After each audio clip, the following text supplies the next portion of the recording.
ইংরেজি খবর ঢাকা কেন্দ্র থেকে রিলে করে আপনাদের শোনান হলো বাংলাদেশ বেতার সিলেট।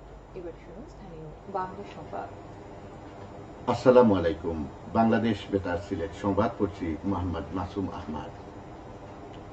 ডিজিটাল রূপান্তরে নারী পুরুষের সমতায়ন, এই প্রতিপাদ্যকে সামনে রেখে সারা দেশের মতো সিলেটেও আজ পালিত হচ্ছে বিশ্ব টেলিযোগাযোগ ও তথ্য সংঘ দিবস। বিশ্বজুড়ে দিবসটি পালনের মূল লক্ষ্য হচ্ছে টেলিযোগাযোগ ও তথ্য প্রযুক্তি খাতে উদ্ভাবন, প্রবেশাধিকার, নীতিমালা এবং সার্বজনীন সুবিধা নিয়ে সচেতনতা তৈরি করা। 1865 সালের 17 মে ফ্রান্সের প্যারিসে আন্তর্জাতিক টেলিগ্রাফ কনভেনশন স্বাক্ষরের মাধ্যমে আন্তর্জাতিক টেলিযোগাযোগ ইউনিয়ন প্রতিষ্ঠিত হয়। প্রতি বছর 17 মে সকল সদস্য রাষ্ট্র বিশ্ব টেলিযোগাযোগ ও তথ্য সংঘ দিবস উদযাপন করে থাকে। এ উপলক্ষে আইটিইউ সহ বিশ্বের বিভিন্ন দেশে সভা, সেমিনার, কর্মশালা, শোভাযাত্রা, ডিজিটাল দক্ষতা প্রশিক্ষণ, পাবলিক ক্যাম্পেইন, প্রদর্শনী হয়ে থাকে। ঐতিহাসিক ফারাক্কা দিবস ছিল গতকাল। 1976 সালের 16 মে মজলুম জননেতা মাওলানা আব্দুল হামিদ খান ভাসানীর নেতৃত্বে ফারাক্কা বাঁধের প্রতিবাদে ফারাক্কা অভিমুখে লাখো জনতার লং মার্চ অনুষ্ঠিত হয়। লং মার্চ শেষে কানসার্ট হাই স্কুল মাঠে বিশাল সমাবেশে বক্তব্য দেন মাওলানা ভাসানী। সেই থেকে 16 মে ফারাক্কা দিবস নামে পরিচিতি লাভ করে। পরিবেশ ও জীববৈচিত্র্য রক্ষায় ইউক্যালিপটাস ও আকাশমণি গাছের চারা রোপণ, উত্তোলন ও বিক্রয় নিষিদ্ধ ঘোষণা করেছে সরকার। নির্দেশনা অনুযায়ী জাতীয় আন্তর্জাতিক অঙ্গীকার পূরণে বৃক্ষরোপণ কর্মসূচিতে এখন থেকে ইউক্যালিপটাস ও আকাশমণি গাছের চারা রোপণের পরিবর্তে দেশীয় প্রজাতির ফলজ, বনজ ও ঔষধি গাছের চারা রোপণ করতে হবে। ইউক্যালিপটাস ও আকাশমণি প্রজাতির গাছ মাটি থেকে অত্যধিক পানি শোষণ করে, ফলে মাটির আর্দ্রতা কমে যায় এবং শুষ্ক বা মৌসুমী জলবায়ুযুক্ত এলাকায় এটি মারাত্মক ক্ষতির কারণ হয়। এই গাছের পাতায় থাকা টক্সিন গোড়ায় পড়ে মাটিকে বিষাক্ত করে তোলে, যার ফলে উর্বরতা নষ্ট হয়। এটি স্থানীয় জীববৈচিত্র্যের জন্য হুমকির কারণ। তাই পরিবেশ সুরক্ষা এবং প্রাণবৈচিত্র্য রক্ষায় সকল সংস্থা ও নাগরিককে দেশি প্রজাতির বৃক্ষরোপণে উদ্বুদ্ধ হওয়ার আহ্বান জানানো হয়। সিলেট বিভাগের বিচার বিভাগীয় কর্মকর্তাদের মতবিনিময় সভা অনুষ্ঠিত হয়েছে গতকাল।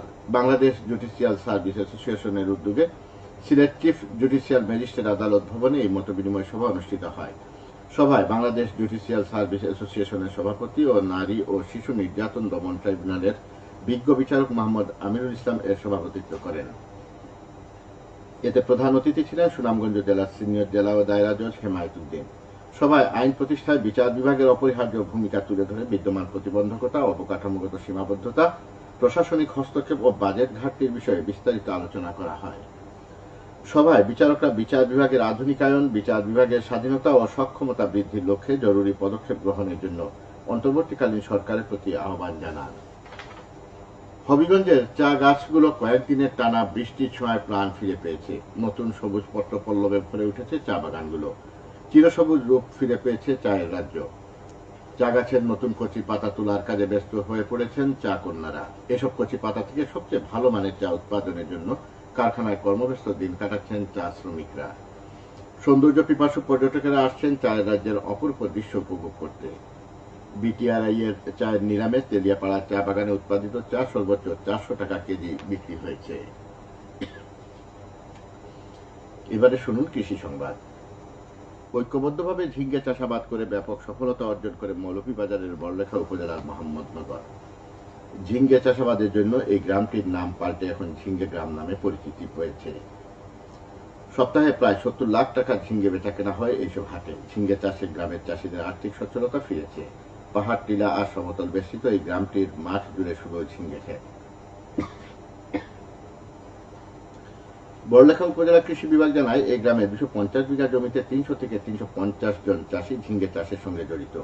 অন্য বছরের তুলনায় চলতি বছর ঝিঙ্গের বাম্পার ফলন হয়েছে। প্রতি হেক্টরে 20 মেট্রিক টন করে ঝিঙ্গে উৎপাদিত হচ্ছে।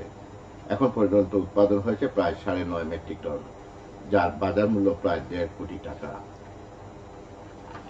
খেলার খবর ক্রিকেট। সিলেট আন্তর্জাতিক ক্রিকেট স্টেডিয়ামে স্বাগতিক বাংলাদেশ এ দলকে 246 রানের টার্গেট দিয়েছে নিউজিল্যান্ড এ দল। নিউজিল্যান্ড এ দল প্রথম ইনিংসে 256 রান ও দ্বিতীয় ইনিংসে 257 রান করে।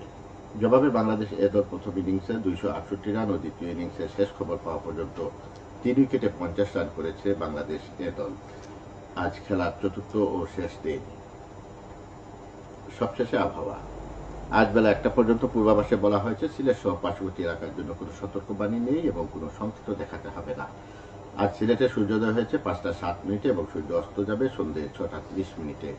সংবাদ শেষ হলো। আমাদের পরবর্তী স্থানীয় সংবাদ প্রচারিত হবে বিকেল 4টা 30। বাংলাদেশ